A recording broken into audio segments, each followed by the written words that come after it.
Good morning, everybody. Afternoon or evening, whenever you're seeing this. I'm Dorothy Morgan, professional astrologer. We're going to talk about the astrology of April 2nd.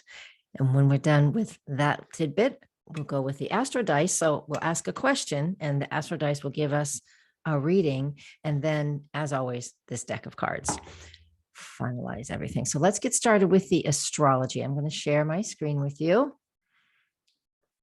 I've got a new backdrop here. Let me get the Zoom picture out of the way. There we go. All right. I know I haven't quite figured out where I'm going to be yet. I think this is where I'm sitting, but we'll see. I have a view out the window right there. So that's awesome.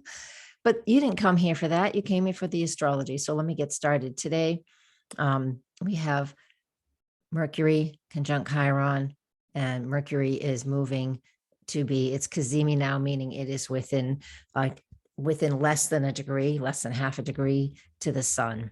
And it's going to stay there through the next 2 days.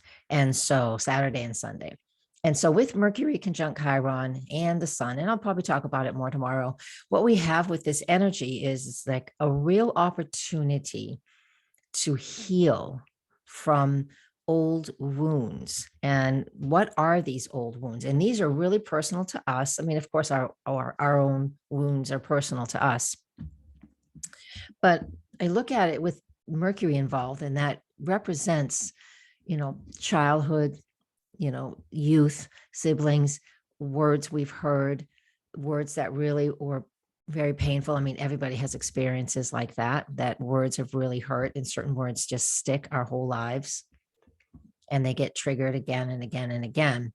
And so now is an opportunity for us to, look at what that is. And if you feel capable to heal this, at least a little piece at a time, I mean, we can't always heal everything all at once.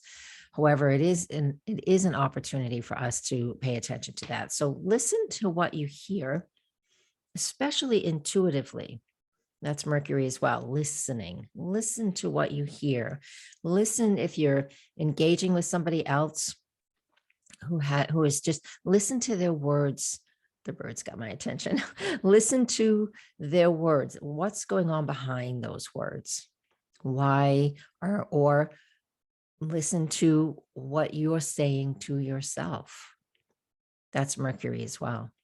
And with Mercury conjunct Chiron and conjunct the sun, it's a really major opportunity, if you're willing to step into that, to burn away. That's what the sun will do, will burn away these things that are no longer, they're not part of your true essence, right?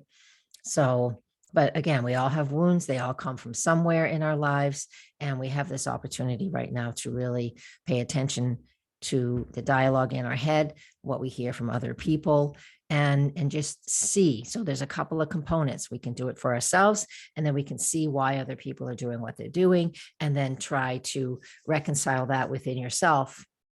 Because if something somebody else is doing is pissing you off or hurting you or triggering you, why is that? And so, yeah, I know that's not always easy to hear, especially when you feel right. Why are they being this way? I didn't deserve whatever your dialogue is. I'm with you on that too. People have told me the same thing when I've been really upset about something.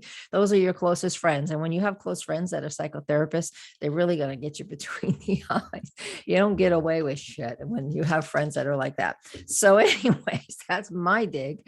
All right. I'm going to leave us with that. There is more astrology. Please come and support me on my Patreon. I would really appreciate that. We do the weekly forecast and we go in depth. There's a lot more to talk about for today. However, I do have that saved for patrons. I have to earn a living. However, the free content here is free and I love to do it. So the way you support me here is just sharing this, comment below the video. You can comment in the live stream, but below the video is really good too. All right, we're going to use the Astro dice now. So if you have a question, I roll these dice. They're astrology dice, 3 of them, house, sign, planet. I'll just roll them and I'll read what that energy is. It's not necessarily what's going on in the sky. It's not what's going on in the sky at all, actually, but sometimes it matches. We've rolled Pluto and Capricorn quite a few times in the last week. That's the breaking down of foundations, however. So take a second. If you're watching this live, you can just come back to it. But you can hit pause. I'm going to roll the dice. What are they going to tell us for today? The sun in Virgo in the 11th house. Is that Virgo? It's hard to see. Yes, it is. So the sun in Virgo in the 11th house. Fantastic. The sun is life force essence. What we're focusing on, it's the center of attention. So if you have whatever you have a question about, this is the sun represents your ego, your essence. What is it that you want? Virgo represents how are you focusing on the details, as well as, it doesn't mean all of these things for everybody. It could mean there's a few different things, like lots of things have different meanings, like tarot cards. They each have a different meaning and multiple meanings. Virgo. So the Virgo energy is about details, your work, co-workers, your health, your wellness, the things you do every single day to take care of yourself. Those are Virgo qualities. And so focusing on that. Now it rolled out the 11th house, and the 11th house is hopes and dreams. It's working with groups, right? It's working with acquaintances and friends, not your best friends. The best friends are 7th house stuff.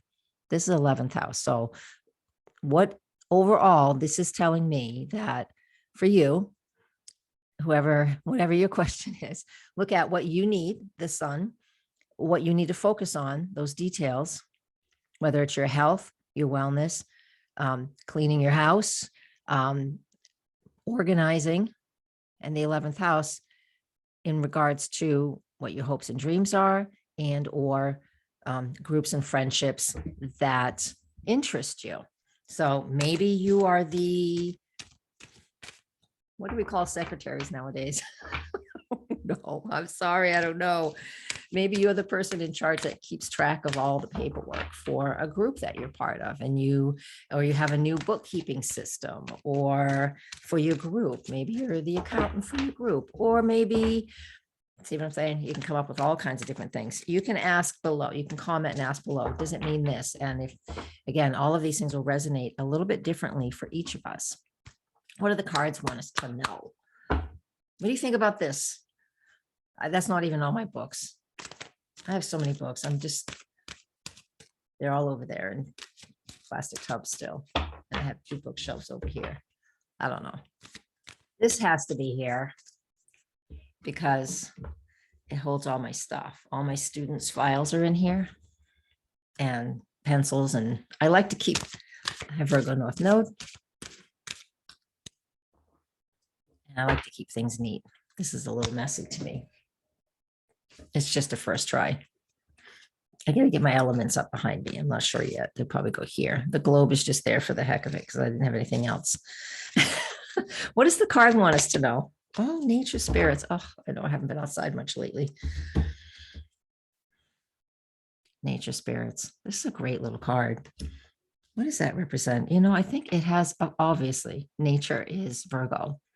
If you work with archangels too, it's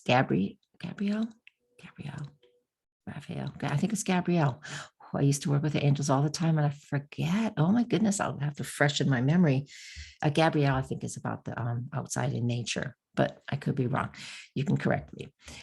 Let's look at what this represents. I had to look it up because I haven't pulled this one before. It's been a long time. I mean, I have pulled it. I've had this deck for years, but it's been a long time.